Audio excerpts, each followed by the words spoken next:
അല്ലാഹു സുബ്ഹാനഹു വ തആല നമുക്ക് നൽകിയ ജീവിതത്തിൽ ഏറ്റവും വലിയ നമ്മുടെ സമ്പത്ത് സമയവും ആരോഗ്യവുമാണ് എന്ന് കഴിഞ്ഞ ഒരു ജുമുഅയിൽ നമ്മൾ സംസാരിക്കുകയുണ്ടായി. നിഅമതാനി മഗ്ബൂനുൻ ഫീഹിമാ കസീറുൻ മിനന്നാസ് അസ്സിഹ്ഹത്തു വൽ ഫറാഹ്. രണ്ട് അനുഗ്രഹങ്ങളുണ്ട്, മനുഷ്യരധികം ആളുകളും ആ അനുഗ്രഹങ്ങളിൽ വഞ്ചിക്കപ്പെട്ടിരിക്കുന്നു. ഒന്ന് ആരോഗ്യമാണ്. ആരോഗ്യത്തിന്റെ മൂല്യം മനുഷ്യൻ തിരിച്ചറിയുന്നില്ല. നമ്മളെല്ലാം ഇങ്ങനെ സന്തുലിതമായി നടന്നുകൊണ്ടിരിക്കുന്നത് കൊണ്ട് നാം ആരോഗ്യവാനാണ് എന്ന് പോലും നാം അറിയുന്നില്ല. എത്രയോ മനുഷ്യർ ഒരു ഉരുള ഭക്ഷണം ഉള്ളിലേക്ക് വെച്ചാൽ താഴേക്ക് ഇറങ്ങിപ്പോകാൻ പോലും കഴിയാത്ത വിധം ദുർബലമാക്കപ്പെട്ടുകൊണ്ടിരിക്കുന്നത് നാം കാണുമ്പോഴും, ഒരിറക്ക് വെള്ളം മര്യാദയ്ക്ക് കുടിക്കാൻ പോലും കഴിയാത്തവരായി നാം കാണുമ്പോഴും,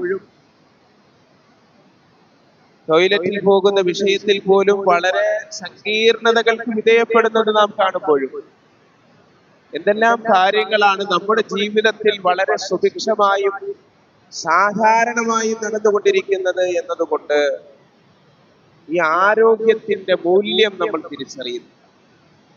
രണ്ടാമത് നബി സല്ലല്ലാഹു അലൈഹി വസല്ലമ തങ്ങൾ പറഞ്ഞു, ഒഴിവു സമയങ്ങളാണ്. ഒരു സത്യവിശ്വാസിയെ സംബന്ധിച്ചിടത്തോളം ഒഴിവു സമയങ്ങളില്ല. ഒരു മുഅ്മിനിനെ സംബന്ധിച്ചിടത്തോളം ഒഴിവു സമയങ്ങളില്ല. ഒരാൾ വെറുതെ ഇരിക്കുകയാണ് എങ്കിലും അവൻ എന്തെങ്കിലും ചിന്തിച്ചുകൊണ്ടിരിക്കുകയാണ്. നന്മയിൽ അധിഷ്ഠിതമായ ചിന്തകൾക്ക് പോലും പുണ്യം നൽകപ്പെടുന്ന ഒരു ദർശനത്തിന്റെ വക്താക്കളാണ് നമ്മളെല്ലാവരും. അങ്ങനെയുള്ള ഉണ്ടെങ്കിൽ ചിന്തകൾ പോലും ഇബാദത്താണ്. അങ്ങനെയാണെങ്കിൽ ഒഴിവു സമയങ്ങളില്ല. ഒഴിവു സമയങ്ങൾ ഇല്ലാതെ നമുക്ക് നൽകപ്പെട്ട സമയങ്ങളെ പൂർണ്ണമായി ഉപയോഗിക്കുന്ന വിഷയത്തെ പറ്റിയാണ് നാം ആലോചിച്ചത് കഴിഞ്ഞത് പോയത്. ഇവിടെയാണ് ടൈം മാനേജ്മെന്റ് എന്ന് പറയുന്ന ഒരു വിഷയത്തെ നാം പഠിക്കുകയും മനസ്സിലാക്കുകയും ചെയ്യേണ്ടതുണ്ട്. ഒരു മുസ്ലിമിന്റെ ടൈം, അവന്റെ സമയങ്ങൾ എങ്ങനെയാണ് ക്രമീകരിക്കേണ്ടത്, ഇത് സംബന്ധമായി ഈ ദുനിയാവിൽ സക്സസ് ആയ ആളുകളെ നാം നോക്കാറുണ്ട്. ജെഫ് ബെസോസ്, അദ്ദേഹത്തിന്റെ ഡെയിലി റൂട്ടീൻ അതെങ്ങനെയാണ്? ഇലോൺ മസ്കിന്റെ ഡെയിലി റൂട്ടീൻ എങ്ങനെയാണ്? സുക്കർബർഗിന്റെ എങ്ങനെയാണ്? ഇതൊക്കെ നമ്മൾ പഠിക്കാറുണ്ട്, നമ്മൾ കാണാറുണ്ട്, അറിയാറുണ്ട്. ഒരു സത്യവിശ്വാസിയുടെ ഡെയിലി റൂട്ടീൻ അതെങ്ങനെ പോകണം, എവിടെ നിന്ന് ആരംഭിക്കണം, എവിടെ അവന്റെ ദിവസം അവസാനിപ്പിക്കണം, അവന്റെ ദിവസം എങ്ങനെ സഞ്ചരിക്കണം. പലപ്പോഴും ഇത്തരം ഭൗതിക ലോകത്ത് സക്സസ് ആയാലും, സക്സസ് എന്ന് പറയുന്നതും ആവേശികമാണ്. വിജയം, ഒരാൾ വിജയിച്ചു എന്ന് നമ്മൾ പറയുന്നത് ആവേശികമാണ്. ഒരു സത്യവിശ്വാസിയുടെ കണ്ണിലെ സക്സസ് അല്ല. ഭൗതിക ജീവിതത്തിൽ അവസാനിക്കേണ്ടതാണ് സ്വന്തം ജീവിതം എന്ന് വിശ്വസിക്കുന്ന ഭൗതിക ജീവിതത്തിലെ സക്സസ് എന്ന് പറയുന്നത്. ജെഫ് ബെസോസ് അദ്ദേഹം വിജയിച്ചു എന്ന് നാം പറയുന്നത് ഭൗതിക ജീവിതത്തിൽ വിജയിച്ചു. ഇലോൺ മസ്ക് വിജയിച്ചു എന്ന് നാം പറയുന്നത് അദ്ദേഹത്തിന്റെ ഭൗതിക ജീവിതത്തിലെ വിജയമാണ്. പക്ഷെ ആത്യന്തികമായി വിജയം എന്ന് പറയുന്നത് ഒരു സത്യവിശ്വാസിയെ സംബന്ധിച്ചിടത്തോളം ആഖിറത്തിന്റെ വിജയമാണ്. ഭൗതിക ജീവിതത്തിന് വേണ്ടി ഈ മനുഷ്യരൊക്കെ ഇത്രമാത്രം തന്റെ ചിന്തകളും തന്റെ അധ്വാനവും തന്റെ കഷ്ടപ്പാടുകളും നിർവഹിച്ചുവെങ്കിൽ ഏത് ജീവിതമാണ്? 60-70 വർഷത്തിന്റെ ഉള്ളിൽ അവസാനിക്കുന്ന ഈ ഒരു ജീവിതം, ഈ ഹ്രസ്വകാലത്തിന് വേണ്ടി ഖാലിദീന ഫീഹാ അബദാ എന്ന് ഖുർആൻ അടയാളപ്പെടുത്തിയ പരലോകത്തിന്റെ ജീവിതമുണ്ടല്ലോ, ഒരിക്കലും അവസാനിക്കാത്ത ജീവിതം എന്ന് അല്ലാഹു പറഞ്ഞ ജീവിതത്തിന് എത്രമാത്രം അധ്വാനിക്കേണ്ടതുണ്ട്. നമ്മുടെ ഡെയിലി റൂട്ടീൻ ഏത് രൂപത്തിൽ വ്യവസ്ഥപ്പെടുത്തേണ്ടതുണ്ട്. സക്സസ് എന്ന് പറയുന്നത്, വിജയിക്കുക എന്നൊക്കെ പറയുന്നത് ആപേക്ഷികമാണ്. നമ്മൾ എന്തിന് പ്രയോറിറ്റി കൊടുക്കുന്നു എന്നുള്ളതിനെ അടിസ്ഥാനപ്പെടുത്തി. അതാണ് തുടക്കത്തിൽ ഓതി വെച്ച ആയത്ത് പരിശുദ്ധമായ ഖുർആൻ. ഒരു വിശ്വാസിയുടെ ഡെയിലി റൂട്ടീൻ അതെങ്ങനെ ക്രമീകരിക്കപ്പെടണമെന്ന് നമ്മുടെ മുന്നിൽ വ്യക്തമാക്കി തരുന്നു. من كان يريد حرث الآخرة نزد له في حرثه ومن كان يريد حرث الدنيا نؤته منها وما له في الآخرة من نصيب من كان يريد حرث الآخرة ആരൊരാൾ ആഖിറത്തിന്റെ കൃഷിയെ ഉദ്ദേശിക്കുന്നുവോ, അവിടെ വിജയിക്കണമെന്ന്, അവിടെ രക്ഷപ്പെടണമെന്ന് ആരുദ്ദേശിക്കുന്നുവോ, നസീദ് ലഹു ഫീ ഹർത്തിഹി, അവന്റെ കൃഷിയിൽ അവന്റെ വിളവുകളിൽ നാം വർധനവ് നൽകുന്നതാണ്. വമൻ കാന യുരീദു ഹർസ ദുനിയാ നുഅ്തിഹി മിൻഹാ, ആരൊരാൾ ഈ ഭൗതിക ജീവിതത്തിന്റെ കൃഷിയെ ഉദ്ദേശിക്കുന്നുവോ അതിനെ മാത്രം നുഅ്തിഹി മിൻഹാ, ലോകത്തെ ഏറ്റവും വലിയ ശതകോടീശ്വരനാകട്ടെ, ലോകത്തെ ഏറ്റവും വലിയ ദരിദ്രനാകട്ടെ, എല്ലാവർക്കും നുഅ്തിഹി മിൻഹാ, ഭൗതികം മുഴുവനും നാം അവർക്ക് കൊടുക്കുന്നില്ല, അതിൽ നിന്ന് അല്പം മാത്രം നുഅ്തിഹി മിൻഹാ വമാ ലഹു ഫിൽ ആഖിറതി മിൻ നസീബ്, ആഖിറത്തിൽ അവർക്ക് യാതൊരു വിഹിതവും അവശേഷിക്കുകയുമില്ല. വ്യത്യാസം അതാണ്. നമ്മൾ എന്തിനാണ് മുൻഗണന കൊടുക്കുന്നത്? ആഖിറത്തിനാണ് മുൻഗണന കൊടുക്കേണ്ടത് ഒരു സത്യവിശ്വാസി. ദുനിയാവ് അതിന് സപ്പോർട്ടാണ്. നമ്മുടെ ദുനിയാവും ആഖിറത്തിന് വേണ്ടിയുള്ളതാണ്. അവിടെയാണ് ഒരു സത്യവിശ്വാസിയുടെ ജീവിതം ആരംഭിക്കേണ്ടത് എങ്ങനെയാണ് എന്നുള്ളതിനെ പറ്റി നാം ആലോചിക്കേണ്ടത്. നമ്മൾ പല കോണുകളിൽ, പല രീതികളിൽ, പല ഐഡന്റിറ്റികളിൽ നിൽക്കുന്നവരായതുകൊണ്ട് നമ്മളുടെ മുൻഗണനാ ക്രമവും അതനുസരിച്ചായിരിക്കും. നീ ഒരു സമ്പന്നനാണോ? ഓരോ മനുഷ്യനും അവന്റെ ഐഡന്റിറ്റി ആരാധിക്കുന്നതാണ്. നീ ഒരു സമ്പന്നനാണോ? അവന്റെ ചിന്തകൾ, അവന്റെ അധ്വാനം മുഴുവനും സമ്പന്നതയ്ക്ക് വേണ്ടിയായിരിക്കും. ഒരു മനുഷ്യൻ പണ്ഡിതനാണോ? അവൻ നിരന്തരം ശ്രമിച്ചുകൊണ്ടിരിക്കുന്നത് പാണ്ഡിത്യത്തെ ജനങ്ങളിലേക്ക് എത്തിക്കാനായിരിക്കും. ഒരു മനുഷ്യൻ വിദ്യാർത്ഥിയാണോ? അവന്റെ മുൻഗണനാക്രമത്തിൽ ആദ്യം നൽകുന്നത് പഠനത്തിനായിരിക്കും. ഒരു കുടുംബിനിയാണോ, കുടുംബനാഥനാണോ, അവർ മുൻഗണന കൊടുക്കുന്നത് കുടുംബ പരിചരണത്തിനായിരിക്കും. ഒരു മനുഷ്യന്റെ ജീവിതത്തിൽ ഒന്നോ ഒന്നിലധികമോ ഐഡന്റിറ്റികൾ ഉണ്ടാകാം. അതാണ് നമ്മുടെ പ്രയോറിറ്റിയെ തീരുമാനിക്കുന്നത്. ഒരു വിശ്വാസിയുടെ അടിസ്ഥാനപരവും ആത്യന്തികവുമായ ഐഡന്റിറ്റി എന്താണ്? മുസ്ലിം എന്നതാണ്. മുസ്ലിം മുൻഗണന കൊടുക്കേണ്ടത് ആഖിറത്തിനാണ്. അതാണ് അല്ലാഹു സുബ്ഹാനഹു വ തആല പറയുന്നത്, ആഖിറത്തിന് വേണ്ടി എന്നതാണ്. അങ്ങനെയാണ് ജീവിതത്തെ മുഴുവനും ഈ ആഖിറത്തെ അടിസ്ഥാനപ്പെടുത്തിയാണ് അവന്റെ കച്ചവടം, അവന്റെ വിവാഹം, അവന്റെ തൊഴിൽ.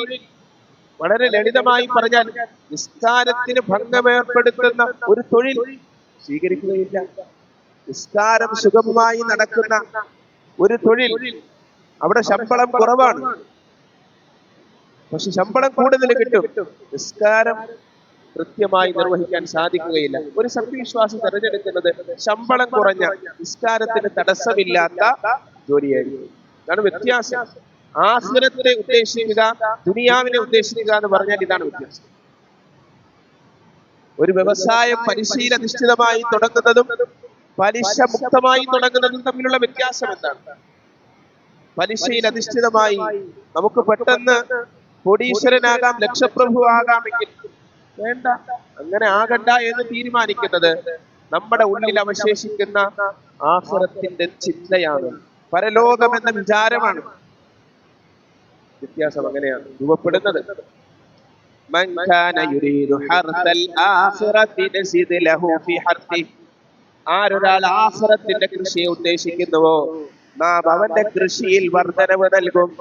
വമൻ കാന യുരീദു ഹർസ ദുനിയാ നുഅ്തിഹി മിൻഹാ, ആരൊരാൾ ഭൗതിക ജീവിതത്തിന്റെ കൃഷിയെ മാത്രം ഉദ്ദേശിക്കുന്നു. നമ്മൾ പറയാറില്ലേ, പലരും ഇവിടെ ജീവിച്ച് ഇവിടെ ഒടുങ്ങേണ്ടതാണ്, അതുകൊണ്ട് എങ്ങനെ വേണമെങ്കിലും നമുക്ക് സമ്പത്ത് സ്വരൂപിക്കാം, അത് ചെലവഴിക്കാം, ഞാൻ അധ്വാനിച്ചത് എന്റെ ഇഷ്ടം പോലെ എന്നൊക്കെ. അള്ളാഹു പറയുന്നു, എത്ര ഓടിയാലും, എത്ര വിയർത്താലും, എത്ര കഷ്ടപ്പെട്ടാലും നുഅ്തിഹി മിൻഹാ, അതിൽ നിന്ന് അല്പം മാത്രമാണ് നാം നൽകുന്നത്. അത് തന്നെ ജെഫ് ബെസോസിന് കിട്ടിയിട്ടുള്ളൂ, അത് തന്നെ ഇലോൺ മസ്കിന് കിട്ടിയിട്ടുള്ളൂ, അത് തന്നെ സുക്കർബർഗിന് കിട്ടിയിട്ടുള്ളൂ. അതുകൊണ്ട് ഏറ്റവും ദരിദ്രനായ മനുഷ്യന്റെ കയ്യിൽ അവശേഷിക്കുന്ന ഒരു നയാ ചില്ലിക്കാശ് പോലും അള്ളാഹു നൽകിയിരിക്കുന്ന അല്പമാണ്, അല്പമാണ്. അള്ളാഹു മനസ്സിലാക്കാൻ ഉൾക്കൊള്ളാൻ തൗഫീഖ് നൽകി അനുഗ്രഹിക്കട്ടെ. റസൂലുള്ളാഹി സ്വല്ലല്ലാഹു അലൈഹി വസല്ലമ തങ്ങൾ പറഞ്ഞു, മൻ കാനത്തിൽ ആഖിറതു ഹബ്ബുഹു, ഒരാളുടെ ചിന്ത, ടെൻഷൻ ആഖിറമായി കഴിഞ്ഞാൽ ജഅലല്ലാഹു ഗിനാഹു ഫീ ഖൽബിഹി, അവന്റെ സമ്പന്നതയെ അല്ലാഹു അവന്റെ ഹൃദയത്തിൽ നിക്ഷേപിക്കും. വജഅല ലഹു ശംലഹു, ജീവിതത്തിൽ ചിതറിക്കിടക്കുന്ന കാര്യങ്ങൾ പടച്ചവൻ അവന്റെ മുമ്പിൽ ഒരുമിച്ച് കൂട്ടിക്കൊടുക്കും. വഅതത്ഹു ദുനിയ വഹിയ റാഗിബത്തു, ദുനിയാവ് അവന്റെ അടുക്കലേക്ക് അവന് ഇഷ്ടമില്ലെങ്കിലും കയറി വരും. വമൻ കാനത് ദുനിയ ഹമ്മുഹു ജഅലല്ലാഹു ഫഖറഹു ബൈന ഐനൈഹി, ആരൊരാളുടെ ഉദ്ദേശവും ലക്ഷ്യവും ടെൻഷനും ചിന്തയും അധ്വാനവും ഭൗതികതയിലേക്ക് മാത്രം കേന്ദ്രീകരിക്കപ്പെടുമ്പോൾ അല്ലാഹു പറയുന്നു, അല്ലാഹുവിന്റെ റസൂൽ പറയുന്നു, ജഅലല്ലാഹു ഫഖറഹു ബൈന ഐനൈഹി, ഈ ഹൃദയത്തിൽ സംഭവിക്കേണ്ട ധന്യത അങ്ങ് പതിയെ തുടച്ചു നീക്കപ്പെടും. ദാരിദ്ര്യം അവന്റെ കൺമുന്നിൽ ഉണ്ടാകും. വഫറഖ അലൈഹി ശംലഹു, പരസ്പരം കൂടിച്ചേരേണ്ടതിനെ അല്ലാഹു ചിതറിക്കും. വലം യഅതിഹി മിനദ് ദുനിയ ഇല്ലാ മാ ഖുദിറ ലഹു, ദുനിയാവിൽ നിന്ന് അവന് നിശ്ചയിക്കപ്പെട്ടതല്ലാതെ അവന് ലഭിക്കുകയില്ല. ലോകത്തെ ഏറ്റവും വലിയ കോടീശ്വരൻ എന്ന് വാഴ്ത്തപ്പെടുന്ന ഇലോൺ മസ്ക് പോലും ഡിപ്രഷന് ഇരയാണെന്നാണ് പറയുന്നത്. എത്രയോ ലഹരി വസ്തുക്കൾ ഉപയോഗിക്കപ്പെടുന്നു എന്ന് ഈ സമീപ സമയത്ത് രാഷ്ട്രീയപരമായി ഉണ്ടായ വിവാദങ്ങളിൽ അദ്ദേഹത്തിന്റെ പേര് പോലും ആ രൂപത്തിൽ കേട്ടുകൊണ്ടിരിക്കുമ്പോൾ തലച്ചോറ് കൊണ്ട് പ്രശ്നങ്ങൾ പരിഹരിക്കുന്ന ഇത് മാത്രമേ നമുക്കറിയുള്ളൂ. തലച്ചോറ് കൊണ്ട് പ്രശ്നങ്ങൾ പരിഹരിക്കുന്നതും ആത്മീയത കൊണ്ട് പ്രശ്നങ്ങൾ പരിഹരിക്കുന്നതും രണ്ടും രണ്ടാണ്. എന്തുകൊണ്ടാണ്? പ്രശ്നങ്ങൾ എല്ലാ മനുഷ്യന്റെയും ജീവിതത്തിൽ ഉണ്ടാകും. എങ്ങനെയാണ് അവിടെ പ്രശ്നങ്ങൾ പറ്റിയത്? ആ പരിഹാരങ്ങൾ എന്റെ തലച്ചോറ് കൊണ്ട് തന്നെ ഞാൻ പരിഹരിക്കുമെന്ന് ചിന്തിക്കുന്നിടത്ത് മനുഷ്യൻ ദുർബലനാകുന്നു. അതുകൊണ്ട് മുഅ്മിനിന്റെ ഏറ്റവും വലിയ മെഡിറ്റേഷൻ നിസ്കാരമാണ്, സുബഹി നമസ്കാരമാണ്.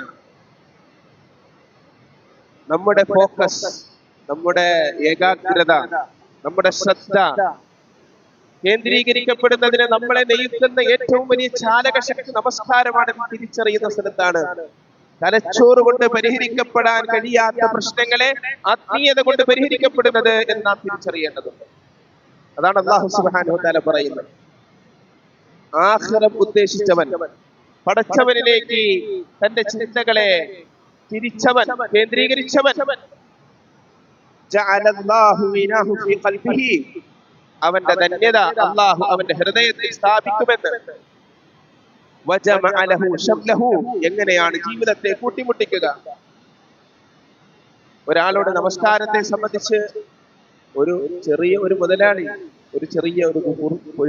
ഒരു ഫ്രൂട്ട്സ് കച്ചവടക്കാരനോട് നിസ്കാരത്തിന്റെ പ്രാധാന്യം സംസാരിച്ചപ്പോൾ അദ്ദേഹം പറഞ്ഞു, എങ്ങനെ നിസ്കരിക്കാനാണ്? 5 നേരം നിസ്കരിക്കണ്ടേ? ഒരു മനുഷ്യൻ കുടുംബത്തിന് വേണ്ടി അങ്ങോട്ടും ഇങ്ങോട്ടും പെടാപ്പാട് വിട്ട് ഓടിക്കൊണ്ടിരിക്കുന്ന സാഹചര്യത്തിൽ നിസ്കരിക്കാൻ എവിടെയാ സമയം എന്ന് ഒരാൾ ചോദിക്കുന്നത് അത് തലച്ചോറ് കൊണ്ട് ചിന്തിക്കുന്നതിന്റെ പ്രശ്നമാണ്. ആത്മീയമായി പ്രശ്നങ്ങൾ പരിഹരിക്കുന്നത് തിരിച്ചറിയാൻ കഴിയാതെ പോയത് കൊണ്ടാണത്. അതാണ് അല്ലാഹുവിന്റെ റസൂൽ സല്ലല്ലാഹു അലൈഹി വസല്ലം പറഞ്ഞത്, വമൻ യത്തഖില്ലാഹ യജ്അൽ ലഹു മഖ്റജാ വയർസുഖു മിൻ ഹൈസു ലാ യഹ്തസിബ്. അല്ലാഹുവിനെ സൂക്ഷിച്ച് ജീവിക്കുന്നവൻ അവൻ ഊഹിക്കാത്ത രൂപത്തിൽ റിസ്ക് നൽകുമെന്ന്, അവന്റെ പ്രശ്നപരിഹാരങ്ങളുടെ വഴി അവൻ പോലും ചിന്തിക്കാത്ത രൂപത്തിൽ അവന്റെ മുന്നിൽ തുറക്കപ്പെടുമെന്ന് പരിശുദ്ധമായ ഖുർആൻ നമ്മുടെ മുന്നിൽ വ്യക്തമാക്കുമ്പോ അത് നേടിയെടുക്കാൻ നമ്മുടെ ഈമാൻ പര്യാപ്തമാകേണ്ടതുണ്ട്, നമ്മുടെ അമലു സാലിഹാത്തുകൾ സജ്ജമാകേണ്ടതുണ്ട്. അതുകൊണ്ടൊരു വിശ്വാസിയുടെ നമ്മള് അള്ളാഹുവിന്റെ നാമം പറഞ്ഞാണ് ഉറക്കത്തിൽ നിന്ന് ഉണരുന്നത്, അള്ളാഹുവിന്റെ നാമം പറഞ്ഞാണ് ഉറങ്ങുന്നത്. അൽഹംദുലില്ലാഹില്ലദീ അഹ്യാനാ ബഅദമാ അമാതനാ വഇലൈഹി നുശൂർ.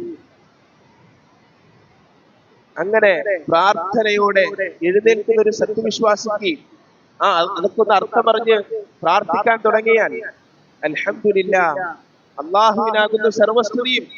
ഉറക്കത്തിൽ നിന്ന് ഉണർന്ന് സത്യവിശ്വാസി പറയുന്ന ആദ്യത്തെ വാചകം അൽഹംദുലില്ലാഹ്,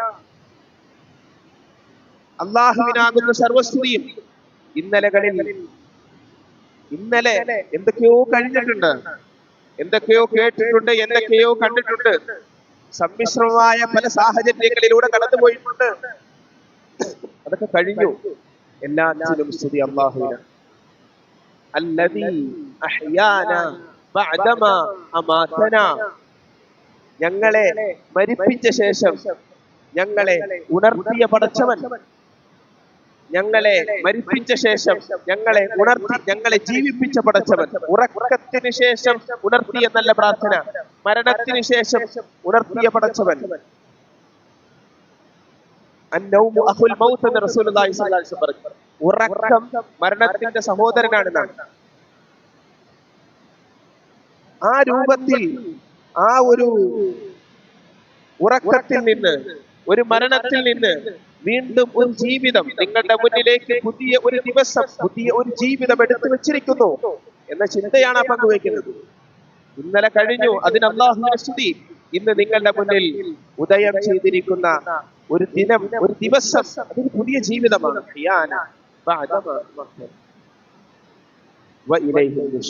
ബോധ്യം ഇത്ര മാത്രം. എവിടെ സഞ്ചരിച്ചാലും, ഏതെല്ലാം മേഖലകളുമായി ബന്ധപ്പെട്ടാലും നമ്മുടെ ഹൃദയത്തിന്റെ ഉള്ളിൽ ചിന്തിക്കേണ്ട നമ്മുടെ ചിന്തകൾ അള്ളാഹുവിലേക്ക് നമ്മൾ മടക്കപ്പെടുമെന്ന അചഞ്ചലമായ വിശ്വാസം. ഇങ്ങനെ ആരംഭിക്കുന്ന ഒരു സത്യവിശ്വാസം. സുബഹിക്ക് മസ്ജിദിലേക്ക് കടന്നു വന്ന് ഏകാഗ്രമായ അള്ളാഹുവിന്റെ മുമ്പിൽ നമസ്കരിക്കുന്ന ഒരു സത്യവിശ്വാസി, അവന്റെ ഏകാഗ്രത വർദ്ധിപ്പിക്കാൻ. അതുകൊണ്ടാണ് ഈ ലോക ശതകോടീശ്വരന്മാരുടെ ഡെയിലി റൂട്ടീൻ മുസ്ലിം എന്ന അർത്ഥത്തിൽ കേൾക്കുമ്പോൾ, പഠിക്കുമ്പോൾ അതൊക്കെ ഇതിന്റെ മുന്നിൽ എത്രയോ ചെറുതാണെന്ന് തോന്നും. അവര് 2, 3, 4 മണിക്കൂറെടുത്ത് ചെയ്യുന്ന പല കാര്യങ്ങളും അല്ലാഹു സുബ്ഹാനഹു വ തആല നമസ്കാരത്തിലൂടെ നൽകുന്നതാണ്. 2 റക്അത്ത് സുബഹി നമസ്കാരത്തിന്റെ പ്രാധാന്യം, അല്ലാഹുവിന്റെ മുമ്പിൽ എഴുന്നേറ്റ് നിന്ന് നമസ്കരിക്കുന്നതിന്റെ പ്രാധാന്യം, പരിശുദ്ധമായ ഖുർആൻ പാരായണം ചെയ്ത് നമസ്കരിക്കുന്ന ആ ഒരു അവസ്ഥ, അതിന്റെ മധുരം, ആ മധുരം നുകർന്നുകൊണ്ട് നമ്മുടെ ദിവസം ആരംഭിക്കുമ്പോ. അതുകൊണ്ടാണ് മുൻഗാമികളായ സലഫു സാലിഹുകളായ പണ്ഡിതന്മാരെ അവർ നമുക്ക് മാതൃകയാകുന്നത്. അവരുടെ ഡെയിലി റൂട്ടീൻ, ടൈം മാനേജ്മെന്റ് വളരെ കൃത്യമായി നമുക്ക് പഠിക്കാൻ സാധിക്കും അവരിൽ നിന്ന്. ഒരു സത്യവിശ്വാസിയുടെ ഇമാം നവവിയെ പോലെ, ഇമാം ഷാഫിഈയെ പോലെ, നമ്മുടെ മഹല്ല് ഹിജാസിൽ ജനിച്ച് അവിടെ 55 വർഷം മാത്രം ജീവിച്ച ഒരു മഹാനായ ഇമാമിനെ പിന്തുടർന്നാണ് നമ്മുടെ നമസ്കാരവും നമ്മുടെ നോമ്പും നമ്മുടെ അനുഷ്ഠാനങ്ങളും എല്ലാം ക്രമീകരിച്ചു കൊണ്ടിരിക്കുന്നുണ്ടെങ്കിൽ, അവിടെ മരണപ്പെട്ട ഒരു 55 വയസ്സുകാരൻ ഇന്ന് കേരളത്തിലെ തിരുവനന്തപുരത്ത് ഈ ജമാഅത്തിലെ ഇത്രയും പോകുന്ന മനുഷ്യന്റെ ഇമാമായി മാറിയതിന്റെ പിന്നിൽ അതെങ്ങനെയാണ്? ഷാഫിഈ മദ്ഹബ്, ഇമാം ഷാഫിഈ റഹ്മത്തുള്ളാഹി അലൈഹി, ഇമാം നവവി റഹ്മത്തുള്ളാഹി അലൈഹി, ലോകത്തെ ഏറ്റവും വലിയ മദ്ഹബായ ഹനഫി മദ്ഹബിന്റെ ഇമാം അബൂ ഹനീഫ റഹ്മത്തുള്ളാഹി അലൈഹി. അത്ഭുതകരമാണ് അവരുടെ ജീവിതത്തിലെ ഓരോ ദിവസവും രചനയിൽ, വായനയിൽ, ഇബാദത്തുകളിൽ, കുടുംബ ബന്ധം ചേർക്കുന്നതിൽ. ഇമാം നവവിയെ സംബന്ധിച്ച് എഴുതുന്നതിന് അദ്ദേഹം ഒരു ദിവസം 4 മണിക്കൂർ 5 മണിക്കൂറിന് ഇടയിലായിരുന്നു അദ്ദേഹത്തിന്റെ ഉറക്കം. വായനയിലും ഇൽമ തേടുന്നതിലും ഖുർആൻ പാരായണത്തിലും അധ്യാപനത്തിലും രചനയിലും ഇബാദത്തിലും എത്രായിരം രചനകൾ അദ്ദേഹം ചുരുങ്ങിയ ആയുസ്സിന്റെ ഇടയിൽ എഴുതി തീർത്തു. ലോകം വായിച്ചുകൊണ്ടിരിക്കുന്നു, പഠിച്ചുകൊണ്ടിരിക്കുന്നു, ഇന്നും അവർ ചർച്ച ചെയ്യപ്പെട്ടുകൊണ്ടിരിക്കുന്നു. നമസ്കാരത്തിൽ നിന്ന് ആരംഭിച്ചതാണ് അവരുടെ ജീവിതം എന്ന് പറയുന്നത്. അവരുടെ മുഴുവൻ പ്രവർത്തനങ്ങളും ക്രമീകരിച്ചിരിക്കുന്നത് നിസ്കാരത്തെ അടിസ്ഥാനപ്പെടുത്തിയാണ്. നമുക്ക് 24 മണിക്കൂറുണ്ട്, ഇത്ര മണിക്കൂർ ഇത്ര ഈ കാര്യം, അങ്ങനെയാണല്ലോ. അങ്ങനല്ല അവിടെ സുബഹി മുതൽ ദുഹർ വരെ ഞാൻ എന്തെല്ലാം കാര്യങ്ങൾ ചെയ്യും? എത്ര എഴുതണം, എത്ര പഠിക്കണം, എത്ര ഖുർആൻ പാരായണം ചെയ്യണം, അത് റിവിഷൻ ചെയ്യും ദുഹറിന് ശേഷം. അസർ മഗ്രിബ് സമയങ്ങൾ ഇബാദത്തിലായി, ബന്ധുമിത്രാദികളെ സന്ദർശിക്കുന്നതിനായി, എല്ലാം സാമൂഹികമായ പ്രശ്നങ്ങളിൽ ഇടപെട്ട് മഗ്രിബ് ഇശാഇന്റെ സമയങ്ങൾ ഇബാദത്തിലായി, ഇശാക്ക് ശേഷം നേരത്തെ ഉറങ്ങുന്നതിലായി. നമുക്ക് പലപ്പോഴും ശീലമില്ലാത്തൊരു കാര്യം, സോഷ്യൽ മീഡിയയുടെ അതിപ്രസരം കൊണ്ട് രാത്രികാലങ്ങൾ അതിൽ സമയം കളയുന്നവരായി നാം മാറിയപ്പോൾ നേരത്തെ ഉറങ്ങുക റസൂലുള്ളാഹി സ്വല്ലല്ലാഹു അലൈഹി വസല്ലം തങ്ങളുടെ രീതിയാണ്. നേരത്തെ ഉറങ്ങുക എന്ന് പറയുന്ന ഏറ്റവും പ്രധാനപ്പെട്ട ഒരു കാര്യം. ഈ കാര്യങ്ങളൊക്കെ കൃത്യമായി പാലിച്ചപ്പോൾ അവരുടെ ജീവിതം ലോകത്തിന് മാതൃകയായി. മനുഷ്യർ പഠിക്കുകയും മനസ്സിലാക്കുകയും ചെയ്യുന്ന ഒരു അവസ്ഥയിലേക്ക് അവർ പരിവർത്തിപ്പിക്കപ്പെട്ടു എന്നുള്ളത്. അങ്ങനെ നമുക്ക് മാതൃകയാക്കാൻ കഴിയും. മുസ്ലിം എന്ന രൂപത്തിൽ ഒരു മുസ്ലിമിന്റെ ഡെയിലി റുട്ടീൻ എങ്ങനെ വേണം, എല്ലാ കാര്യങ്ങളും അല്ലാഹുവുമായിട്ടുള്ള ബന്ധം വളരെ ശക്തമാക്കുന്നതുകൊണ്ട് അത് നമസ്കാരത്തിലൂടെയാണ്. നിസ്കാരം എന്ന് പറയുന്നത് ഇബാദത്ത് മാത്രമല്ല, നമ്മളുടെ ജീവിതത്തിൽ അച്ചടക്കമുണ്ടാക്കുന്ന വളരെ സുപ്രധാനമായ ആരാധനയാണ് നമസ്കാരം. ആ രൂപത്തിലാണ് നാം നമസ്കാരത്തെ കാണേണ്ടത്. സുബഹി നമസ്കാരം കഴിഞ്ഞ് പുറത്തേക്ക് ഇറങ്ങുന്ന ഒരു സത്യവിശ്വാസിയെ സംബന്ധിച്ചിടത്തോളം ലുഹർ ബാങ്ക് വരെ അതനുസരിച്ചാണ് അവൻ സമയം ക്രമീകരിക്കുന്നത്. ലുഹർ കഴിഞ്ഞ് അസർ വരെ ഒന്നും നമസ്കാരമൊന്നും നമ്മുടെ തൊഴിലിനോ നമ്മുടെ കച്ചവടത്തിനോ നമ്മുടെ വിദ്യാഭ്യാസത്തിനോ തടസ്സമാകാത്ത വിധം നമ്മുടെ മക്കളെയും ആ രൂപത്തിൽ അവർ ഏത് കോഴ്സ് തിരഞ്ഞെടുക്കട്ടെ, നിസ്കാരത്തിന് തടസ്സമുണ്ടോ ആ പഠനം എങ്കിൽ വേണ്ടാന്ന് തീരുമാനിക്കാൻ. അവിടെയാണ് മൻ കാന യുരീദു ഹർസൽ ആഖിറ, ആഖിറത്തിന്റെ കൃഷി ഉദ്ദേശിക്കുന്നു എന്ന് പറഞ്ഞാൽ അതാണ് അർത്ഥം. നേരത്തെ പറഞ്ഞതുപോലെ നാം ഒരു തൊഴിലിൽ ഏർപ്പെടുമ്പോൾ നമ്മുടെ നമസ്കാരത്തിന് തടസ്സമാകുന്നുണ്ടെങ്കിൽ, ഇന്ന് എത്രയോ പ്രത്യേകിച്ച് IT മേഖലകളിൽ രാത്രി സജീവമാക്കുകയാണ്. ബ്രിട്ടീഷ് അമേരിക്കൻ കമ്പനികൾക്ക് വേണ്ടി നമ്മുടെ ചെറുപ്പക്കാർ വളരെ സുന്ദരമായി കിടന്നുറങ്ങേണ്ട രാത്രികൾ ചിലപ്പോൾ താമസിച്ചു വരുന്നു, അല്ലെങ്കിൽ രാത്രി പോകുന്നു, നിസ്കാരം കൈയൊഴിയുന്നൊരവസ്ഥ. എന്താ കാരണം? 12 മണി കഴിയും ജോലി കഴിഞ്ഞ് വീട്ടിലേക്ക് എത്താൻ, അതുകൊണ്ട് സുബഹി മുടങ്ങി പോകുന്നു, അല്ലെങ്കിൽ 12 മണിക്ക് ആരംഭിക്കുന്നു. ഇങ്ങനെയൊക്കെ നമ്മുടെ തൊഴിലുകൾ, നമ്മുടെ ജോലികൾ, നമ്മുടെ ഉദ്യോഗങ്ങൾ നിസ്കാരത്തിന് തടസ്സമാകുന്നുണ്ടെങ്കിൽ അതിനോട് നോ പറയാനുള്ള ധൈര്യം, ശമ്പളം കുറവാണെങ്കിലും നിസ്കാരത്തിന് തടസ്സമില്ലാത്ത ഒരു മേഖല തിരഞ്ഞെടുക്കുവാനുള്ള ധൈര്യമുണ്ടെങ്കിൽ എന്ന് റസൂലുള്ളാഹി സ്വല്ലല്ലാഹു അലൈഹി വസല്ലം, അവന്റെ ധന്യതയെ അവന്റെ ഹൃദയത്തിൽ അല്ലാഹു നൽകുമെന്ന്, ചുരുങ്ങിയ സമ്പത്തിൽ അല്ലാഹു ബറക്കത്ത് ചെയ്യുമെന്ന്. ആ ബറക്കത്ത് നമ്മൾ പഠിക്കേണ്ടത് നമ്മുടെ ആത്മാവിലൂടെയാണ്, തലച്ചോറ് കൊണ്ടല്ല. ആത്മാവിലൂടെ മനസ്സിലാകുന്ന ആത്മീയമായ ഇബാദത്തുകളിലൂടെ മനസ്സിലാക്കേണ്ടുന്ന ഇത്തരം പ്രവർത്തനങ്ങൾ അള്ളാഹു ഉൾക്കൊള്ളാനും മനസ്സിലാക്കാനും അനുസരിക്കാനും തൗഫീഖ് നൽകി അനുഗ്രഹിക്കുമാറാകട്ടെ. അതുകൊണ്ട് ഞാൻ ആവർത്തിക്കുന്നു, ഒരു സത്യവിശ്വാസി വിജയത്തെ കാണുന്നതും സത്യവിശ്വാസി അല്ലാത്തവർ വിജയത്തെ കാണുന്നതും ഇത് അടിസ്ഥാനത്തിലാണ്. നമ്മുടെ ദിവസവും നമ്മുടെ ഓരോ ദിവസവും എങ്ങനെ ക്രമീകരിക്കപ്പെടണമെന്ന് തീരുമാനിക്കും. ഈ ഭൗതിക ജീവിതത്തിന്റെ സുഖാഡംബരങ്ങളും ഇവിടുത്തെ സുഖലോലുപതകളും ഇവിടുത്തെ ജീവിതവുമാണ് ജീവിതം എന്ന് മാത്രം ധരിക്കുന്നവർക്ക് ഇത്തരം കാര്യങ്ങൾ മുഖവിലേക്കെടുക്കേണ്ടതില്ല. പക്ഷെ ആഖിറത്തെ ലക്ഷ്യം വെക്കുന്ന മുഅ്മിനിനെ സംബന്ധിച്ചിടത്തോളം നമസ്കാരം വളരെ സുപ്രധാനമാണ്. നമസ്കാരം വളരെ സുപ്രധാനമാണ്.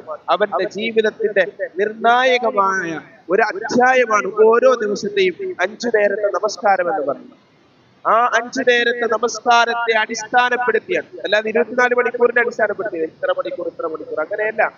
സുബഹി മുതൽ ദുഹർ വരെ, ദുഹർ മുതൽ അസർ വരെ, അസർ മുതൽ മഗ്രിബ് വരെ, മഗ്രിബ് മുതൽ ഇശാ വരെ. ഇശാക്ക് കിടന്നുറങ്ങുമ്പോഴും രാവിലെ സുബഹിക്ക് എഴുന്നേൽക്കണം. ഇങ്ങനെ ഈ രൂപത്തിൽ നമ്മുടെ സമയങ്ങളെ ക്രമീകരിക്കുകയും ഇതിന്റെ ഉള്ളിൽ അച്ചടക്കത്തോടുകൂടി നമ്മുടെ പ്രവർത്തനങ്ങൾ ഏകീകരിക്കപ്പെടുകയും ചെയ്യുമെന്നുള്ളത്. അല്ലാഹു സുബ്ഹാനഹു വ തആല നമസ്കാരത്തെ ആ രൂപത്തിൽ ഇന്ന നാശിഅത്തൽ ലൈലി ഹിയ അശദ്ദു വഖ്അൻ വ അഖ്വമു ഖീല. സൂംബ ഡാൻസ് സംബന്ധമായ പ്രശ്നങ്ങൾ ഇവിടെ ഉണ്ടായ സമയത്ത് സുബഹി നമസ്കരിക്കുന്ന വിദ്യാർത്ഥിക്ക് ഇത്തരം ഡാൻസുകളുടെ ആവശ്യമില്ല എന്നുള്ളത്.